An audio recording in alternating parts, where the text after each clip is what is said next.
L'opposition entre logique et analogique pourrait me sembler pertinent dès lors que je souhaiterais analyser la différence entre l'héritage de la philosophie grecque et celui de la pensée chinoise.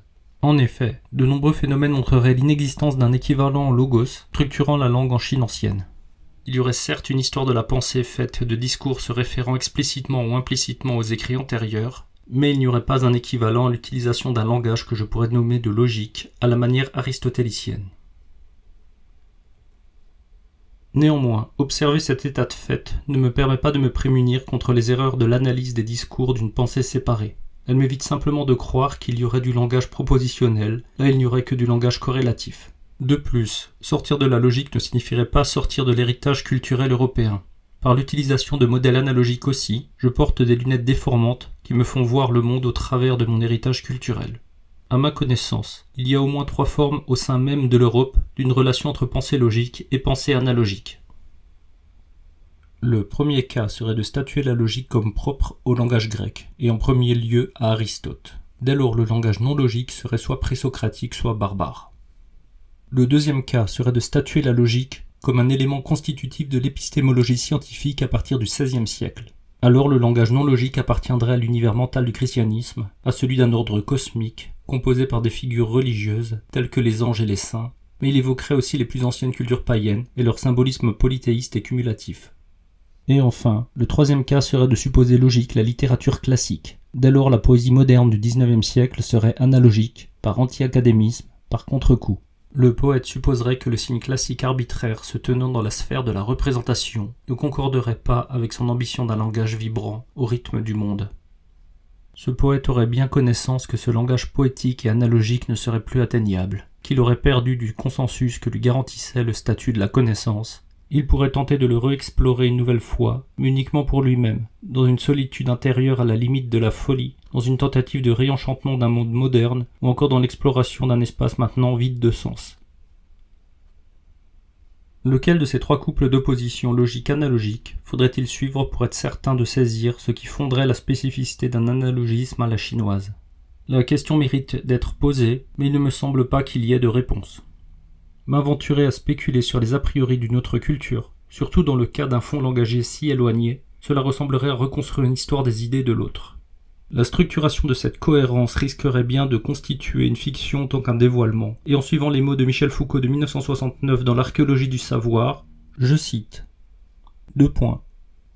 Cette même cohérence est aussi le résultat de la recherche. Elle définit les unités terminales qui achèvent l'analyse. Elle découvre l'organisation interne d'un texte. »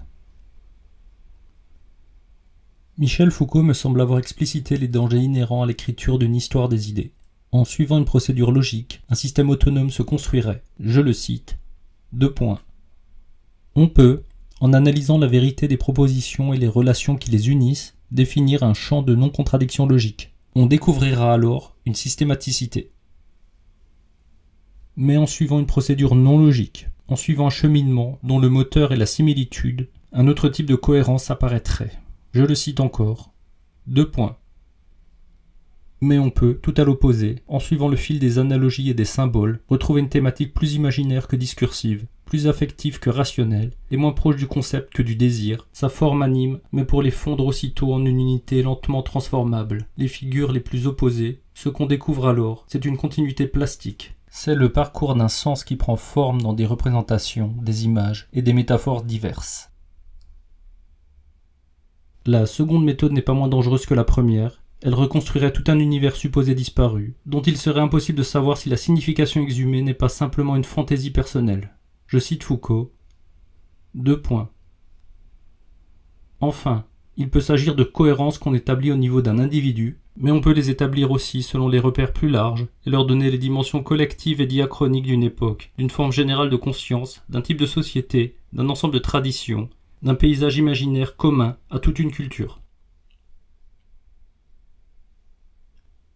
Dans le livre de 2013, Les 2 raisons de la pensée chinoise, et en 2019, dans Ce que la Chine nous apprend, le sinologue Léon van der Merch tente de délimiter ce que serait une raison chinoise, une forme d'analogisme émergent par la spéculation du langage chinois. L'auteur tenterait de faire émerger une hétérotopie chinoise, c'est-à-dire concrètement un territoire de pensée différent au nôtre, et n'ayant survécu que partiellement à la modernisation, à la rencontre avec l'Europe colonisateur du XIXe siècle. Je le cite. 2 points. Aujourd'hui, l'hétérotopie chinoise, dissoute dans la mondialisation, n'est plus qu'historique, mais elle se prolonge dans le surprenant socialo-capitalisme chinois. Il m'est délicat de savoir si cette raison chinoise a été telle que l'auteur la reconstitue, ou si ce ne serait qu'un fantasme orientaliste de plus. Mais sa tentative aurait à mon sens pour qualité de formaliser des a priori formels spécifiques, dont il resterait malgré tout des traces dans certains jugements qui s'énonceraient encore aujourd'hui. Tenter de construire un modèle de spéculation à partir du langage de la Chine ancienne qui serait aussi puissant que le logos grec, mais qui n'aurait pas grand-chose à voir, l'opération intellectuelle est en soi excitante.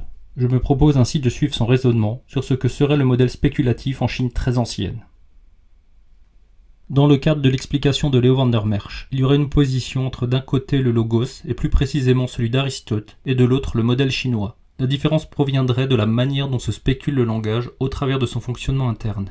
L'écriture idéographique en Chine ancienne ne serait pas communicationnelle mais uniquement écrite, alors que le langage en Grèce mélangerait à la fois écriture et communication. Je cite l'auteur. 2. À travers la particularité la plus remarquable de la langue chinoise, son écriture idéographique, se profile en filigrane l'universalité de la dualité des fonctions de communication et de spéculation du langage, caractéristique des langues humaines, mais noyée par les écritures alphabétiques dans l'indistinction de l'écrit et de l'oral. Cette séparation du fonctionnement sain du langage produirait une opération spéculative très spécifique. Je cite encore Leo van der Merch. 2.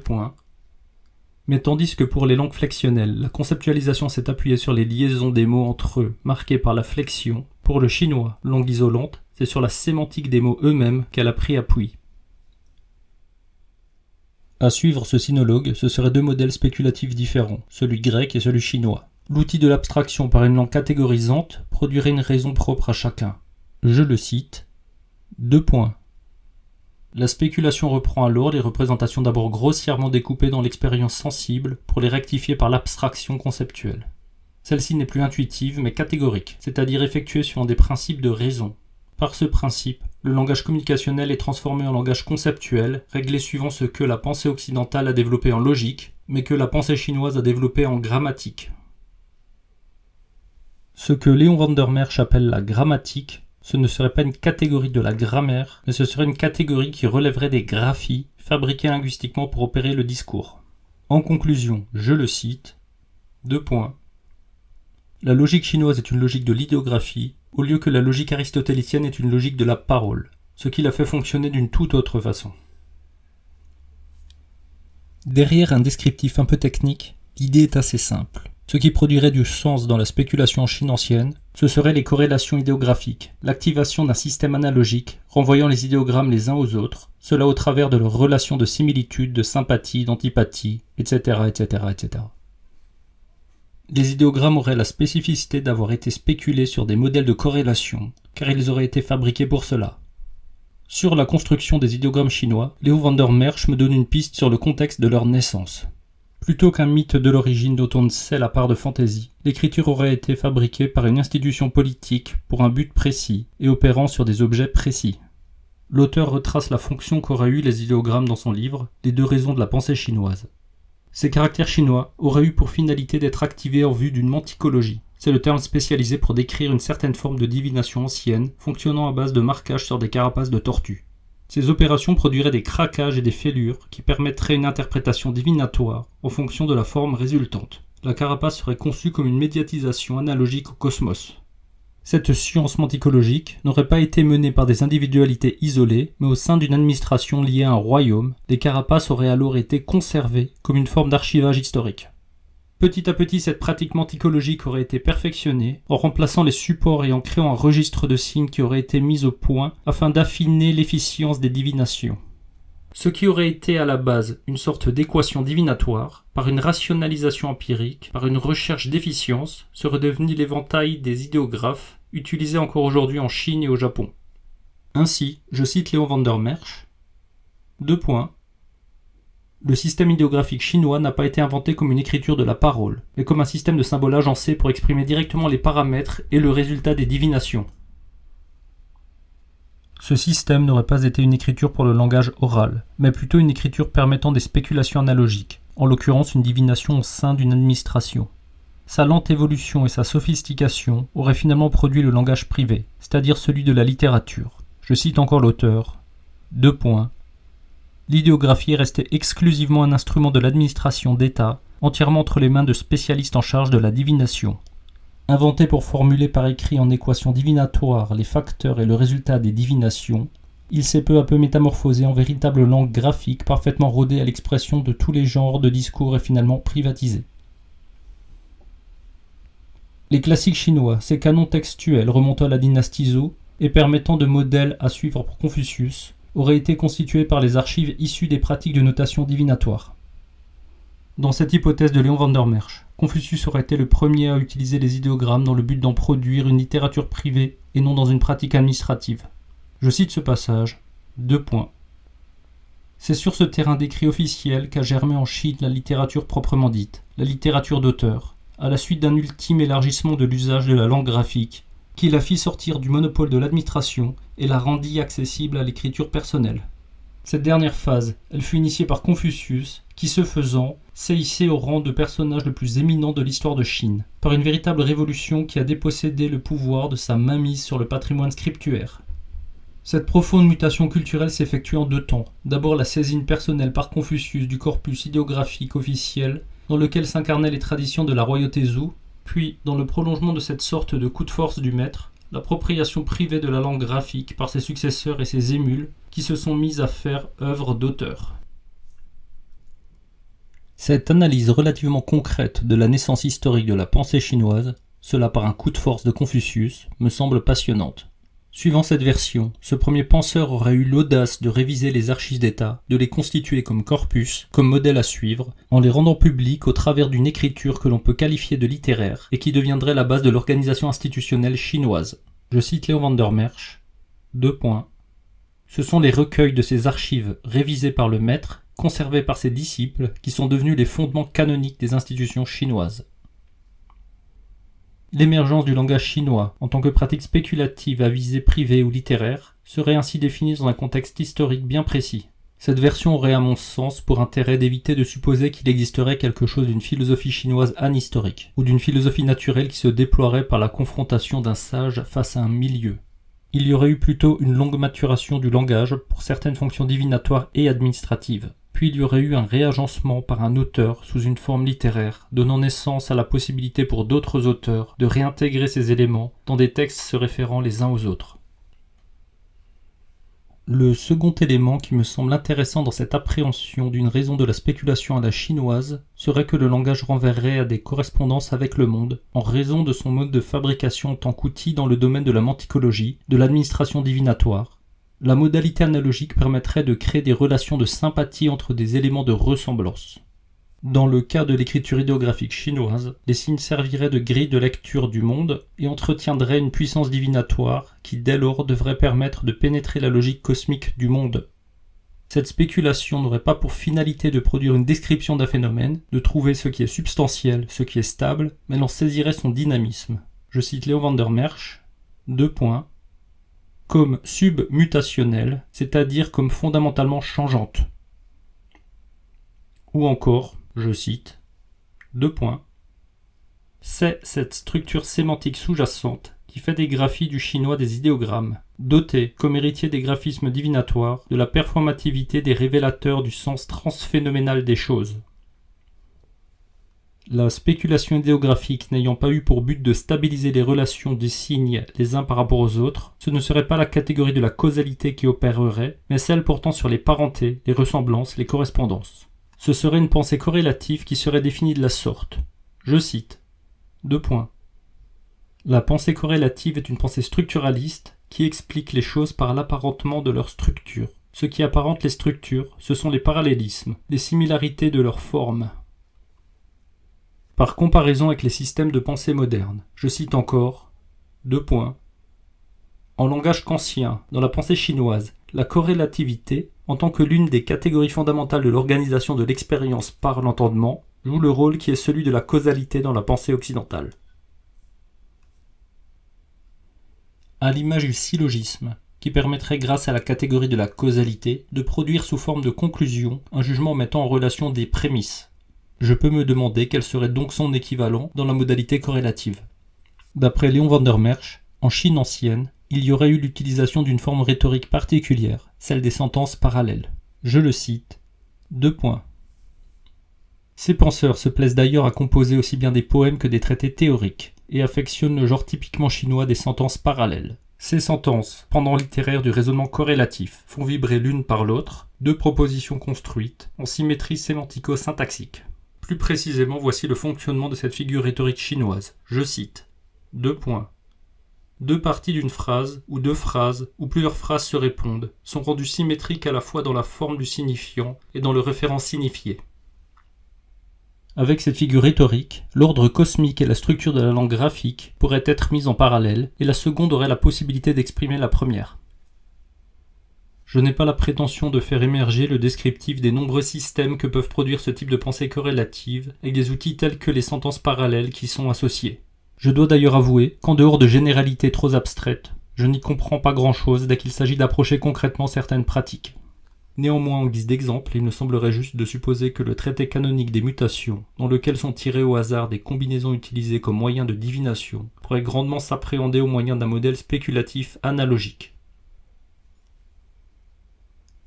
Les signes idéographiques spéculés d'une manière suffisamment efficiente auraient un potentiel de saisissement du fonctionnement interne du cosmos et par effet secondaire du politique, cela par des relations de corrélation. Évidemment, comment alors déterminer quelle serait la forme la plus adéquate, c'est-à-dire la plus efficiente, ou quelle serait la pratique d'une spéculation juste, c'est-à-dire la pratique la plus adaptée? Ma question ne pourrait se solutionner qu'au travers d'une histoire de la pensée qui tenterait d'énoncer à chaque époque les réponses adéquates en fonction d'un corpus textuel précis. Et de ce que j'ai superficiellement lu de cette histoire, elle est incroyablement dense et complexe, d'autant plus que ce modèle spéculatif a été capable d'une grande flexibilité. Il a par exemple su intégrer en son sein une doctrine étrangère avec des notions inconnues, celle du bouddhisme. Même s'il me semble que ce modèle analogique n'a pas pu jouer le rôle de base épistémologique permettant la naissance des sciences modernes, il y a eu de nombreuses formes de connaissances corrélatives, des médecines corrélatives, des historiographies corrélatives, des calendriers corrélatifs, des rhétoriques corrélatives, des arts corrélatifs, etc., etc., etc. Même s'il est délicat de savoir si cette analyse d'une spécificité corrélative ne serait pas un pur fantasme orientalisant, les a priori formels que tente d'énoncer un sinologue comme Léon van der Merch me semblent passionnants pour saisir ce que seraient certaines spécificités du modèle spéculatif à la chinoise et quel serait le point de départ d'une histoire de la pensée qui se développerait dans cette partie du monde. De plus, avec les échanges et les importations, ces a priori formels ont rencontré d'autres modèles de spéculation au sein de leurs histoires. Par exemple, il est notable que l'introduction du bouddhisme en Chine a recalibré à la fois le bouddhisme lui-même, prenant alors une forme relativement différente de celle d'origine en Inde, et à la fois il a produit des reconfigurations sur le long terme des méthodes utilisées en Chine. Plus récemment dans le rapport avec la modernité, c'est-à-dire avec l'Europe dominante du XIXe siècle, les a priori formels de la spéculation corrélative auraient été transfigurés par l'élaboration de nouveaux a priori qui seraient historiquement advenus. Que ce soit dans le cas de la Chine ou du Japon, les langues parlées aujourd'hui ont été modernisées. Il n'y aurait plus un rapport si évident à une spéculation idéographique de type corrélatif. Au travers de la construction de néologismes qui ont servi pour importer l'épistémologie de l'Europe moderne, ces langues asiatiques modernes sont en mesure de structurer des propositions scientifiques d'une nature relativement équivalente à ce que peuvent produire les langues européennes modernes. Le syllogisme a été intégré. Aujourd'hui, il me semble que je suis face à des modèles hybrides, nés des échanges internationaux, depuis au moins un siècle et demi, avec ce qui a été appelé l'Occident. Il me semble y avoir donc quelque chose d'un peu paradoxal à vouloir reconstruire une origine appartenant bel et bien au passé. Il y aurait le risque de reconstruire une glorieuse culture qui aurait été toujours équivalente à elle-même, cela de toute éternité, en décalage total avec la réalité que vivent mes contemporains. Néanmoins, dans le cadre qui m'occupe, celui d'une séparation des critiques, le fait de supposer des a priori formels séparés posséderait une qualité, celle de pouvoir m'interroger sur les relations qu'entretiennent certains a priori historiques envers certains a priori formels. C'est-à-dire que je pourrais tenter de suivre la manière dont une culture traiterait ses importations à partir d'une extériorité supposément séparée, ou encore la manière dont les importations viendraient requalifier la culture elle-même. En termes plus abstraits, ce qui me semblerait passionnant, ce serait de saisir comment des a priori formels viendraient qualifier des a priori historiques, ou au contraire, comment des a priori historiques viendraient transformer des a priori formels qui seraient pourtant conçus comme originaires. Supposer une séparation des critiques permettrait d'interroger comment une culture incorpore une autre tradition au travers d'importations volontaires, mais aussi comment elle produirait des traditions inventées dans des contextes de reconnaissance identitaire. Au titre de mon expérience personnelle, avec mes évidentes limites, en venant vivre au Japon, j'ai été frappé par les décalages dans certains domaines, dans une comparaison avec leurs équivalents que j'avais approchés en Europe. En particulier dans le domaine de l'art dont je connaissais le milieu en Europe. Alors que les formes des objets et des lieux de monstration étaient relativement équivalents, la signification posée sur ces formes me semblait appartenir à deux univers séparés. Dans l'art, c'est particulièrement paradoxal, car cette notion est née d'une importation historiquement limitée, et ainsi ce domaine au Japon aurait dû produire l'équivalent de ce qu'il a produit en Europe ou aux États-Unis.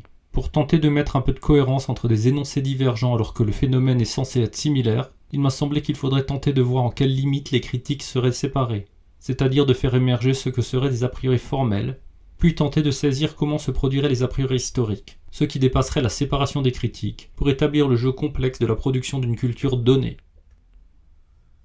Il y a aussi au Japon de nombreuses affirmations d'une spécificité culturelle, d'une japonité. En général, elles sont formalisées d'une manière floue, comme une évidence partagée entre les habitants de l'île. Si un certain nombre sont des traditions inventées qui n'ont d'autre fonction que celle de véhiculer un sentiment de fierté identitaire, d'autres présentent des a priori au jugement, des modèles de spéculation du réel, qui pourraient effectivement correspondre à des réalités sociales ou à des comportements concrètement observables. Certains a priori sont affirmés sous des formes toutes faites, et accompagnent néanmoins des modes de vie, des spéculations ou des actes sociaux avec une certaine cohérence. Par exemple, avec l'affirmation courante que l'écriture utilisée au Japon posséderait un rapport d'expression avec le monde, une puissance ou encore une âme des mots. Plutôt que d'utiliser des notions d'ésotérisme ou d'un rapport fusionnel à la nature des plus romantiques, je pourrais supposer un héritage d'une spéculation par correspondance au sein même de l'utilisation des idéographes ou des formes langagières spécifiques. La qualité de ce type de formule serait de permettre d'expliciter des phénomènes assez spécifiques à la culture contemporaine partagée au Japon, sans recourir à des notions de croyance et surtout sans avoir besoin de l'opposer nécessairement à un Occident, servant de contreforme. D'ailleurs, le passage du modèle analogique au modèle logique ou à celui naturaliste a été vécu en Europe, mais aussi au Japon. Pas de la même manière certes, pas au même moment c'est juste, mais tout de même avec une certaine équivalence. Dans le cas du Japon, les a priori historiques amenant la tentative d'un dépassement des séparations culturelles ont été nombreuses en ce qui concerne la modernisation du pays de la période Meiji à la Seconde Guerre mondiale. Sont nombreuses aussi les tentatives d'affirmation d'une séparation culturelle, dans une dynamique de contre-coup avec l'affirmation d'une culture japonaise originale. Voici ma prochaine étape. Je souhaiterais me plonger dans cette période historiquement délimitée de la structuration du Japon en tant qu'État-nation, avec ses institutions pour m'amener quelques éléments de réponse supplémentaires à mes questions d'une critique de la séparation des critiques, concernant ce pays dans lequel je vis.